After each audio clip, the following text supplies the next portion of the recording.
we're going to look at moving side to side and eventually diving.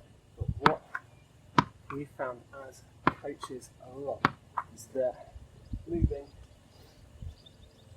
we all have the cliches, we all know get your hands to the ball, we all know sometimes we know that we have to move around, but there's a bit more specific than that, a bit more nuanced. We're going to have a look at the different forms, different types of moving in the field. From the very simple lean gently to the side, regulating out to possibly falling down.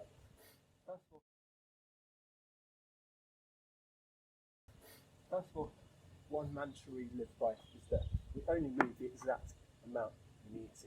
We already talked about how energetic in the field, really important in practice with your athletes, but you need to know when to get those decisions out. Just throwing yourself around like headless chickens doesn't make much difference at all. So one of the most important skills we have is just learning gently to rest your body towards the left or the right. We're going left here due to space, but sometimes catching just a simple matter of just rocking to the side. Now if I look down here, I'm resting my weight gently on one knee, and you'll notice also the bend going towards the direction of travel of the ball where it was coming from.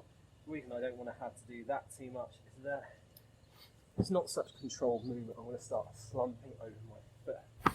The simplest movements, still worth paying attention to the detail. So if I move a bit further, we're going to a step now. You'll notice that I'm still managing to keep the angle of my foot relatively forward. As soon as I do that, I'm going to slump over. Let's look at my trailing leg as well. And that's relatively straight. We talk about batting in terms of the leading leg bends to get your weight over the ball. Your back leg or your training leg in this case stays relatively still. We want one sort of anchor, one movement. This leg acts as my navigator. I've got one continuous reference point. I know where I'm going until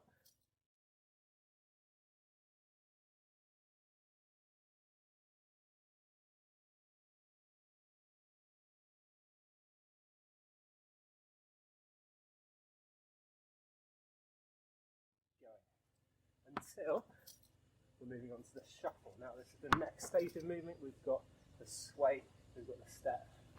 Shuffle. The reason I want to shuffle, if at all possible, is for my body angle. I want to make sure if the conditions allow me to, if the ball isn't travelling too fast, firmly but not too fast, I'm going to shuffle instead of just run this way. Now my hands are taken away from the ball. Shuffle allows me to keep everything facing away and light, still bring the ball in. Of course, the next stage, if you don't have time to do that still, we're going to switch quickly into a running action. Now, if I do that, talked about body angle already, if at all possible, this is the way I run. As you notice, my hands sort of going in a running style. This is for balance. If you get two arms sweating, just like running into bowl as well, you have a more rhythmic action. As my feet this time are making a 4-star sprint in one direction. I am running. I'm trying to make sure my shoulders, if possible, are going to stay pointing this way, so that my hands and my palms can face the ball. If at all possible, we're always going to make sure our body angle is helping, especially lining up your shoulders and your hands.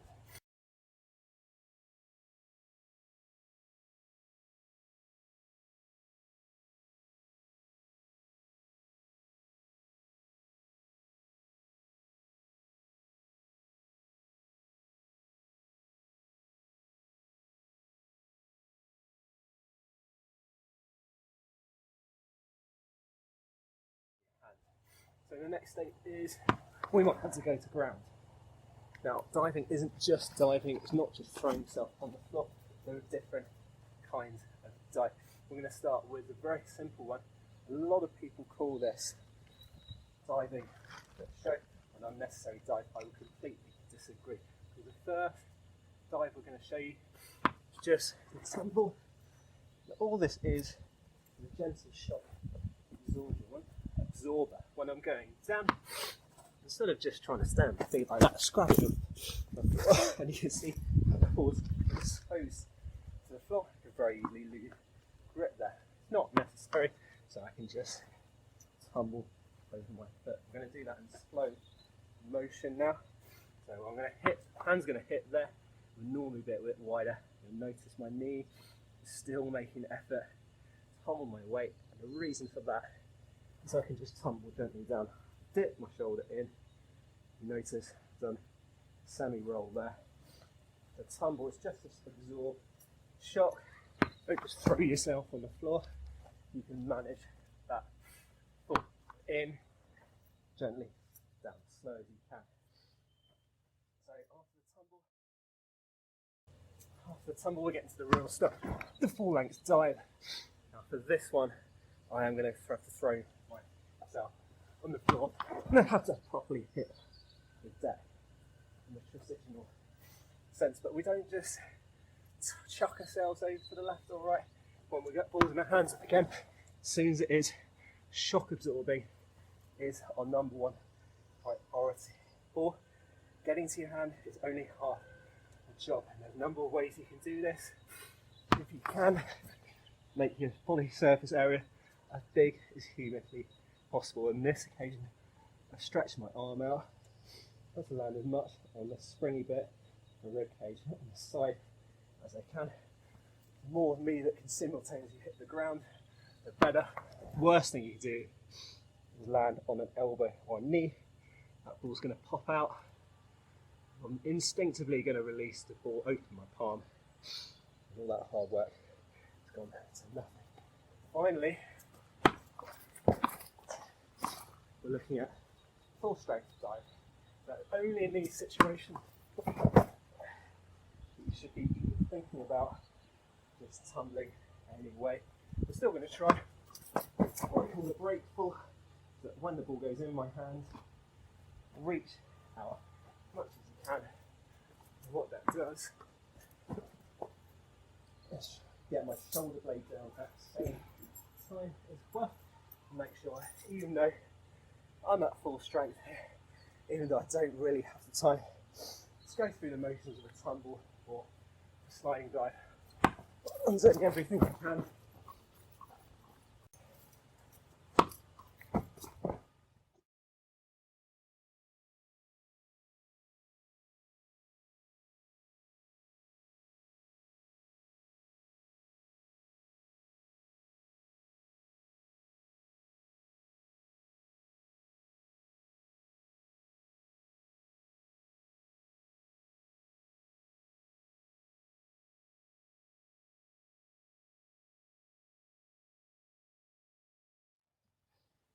Let's just summarise the work we've done here. Starting off with something as simple as a sway. This is part of your movement side to side and it needs practicing. Next stage is a step. Again, I'm fussy. I'm resting my weight towards where the ball's coming from, not letting it collapse to the side. The next is a shuffle. That's the body angle. You can cover a lot of ground quickly, probably 2 or 3 meters, just by shuffling. Further than that, we're looking at 5 meters. We're going into the run, but still keeping our shoulders and our palms facing the ball.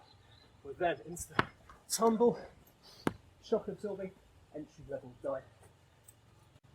Moving on to the champagne moments, we've got a length dive. We're going to do our best to land on the flashy, springy bit of our body. And finally, it's the flying dive. We just do everything in our power and close down that gap. Any surface area we can get, any way to absorb the shock is a bonus in that case. But that has to be the last resort. Please use your skills. We talked about the sway, the step, the shuffle, the tumble, the control dive before you start throwing yourself all over the place. Try this at home, kids and adults if you want to. It's a really important skill. Building needs composure as well as energy. Thanks very much.